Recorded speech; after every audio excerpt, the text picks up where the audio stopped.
अमरीकी रियासत कैलिफोर्निया के क्लिनिक में बम धमाके से एक शख्स हलाक जबकि मुतादिद जख्मी हुए। FBI ने बम धमाका दहशतगर्दी की कार्रवाई करार दे दिया। वाकया पाम स्प्रिंग्स के इलाके में पेश आया। इलाके के मेयर ने बताया कि बम धमाके का इमारत में पार्क की गई गाड़ी या उसके करीब किया गया।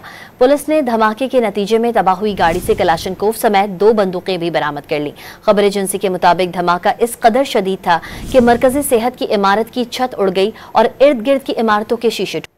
अमरीकी रियासत कैलिफोर्निया के क्लिनिक में बम धमाके से एक शख्स हलाक जबकि मुतादिद जख्मी हुए। FBI ने बम धमाका दहशतगर्दी की कार्रवाई करार दे दिया। वाकया पाम स्प्रिंग्स के इलाके में पेश आया। इलाके के मेयर ने बताया कि बम धमाके का इमारत में पार्क की गई गाड़ी या उसके करीब किया गया। पुलिस ने धमाके के नतीजे में तबाह हुई गाड़ी से कलाशनकोव समेत 2 बंदूकें भी बरामद कर ली। खबर एजेंसी के मुताबिक धमाका इस कदर शदीद था कि मरकजी सेहत की इमारत की छत उड़ गई और इर्द गिर्द की इमारतों के शीशे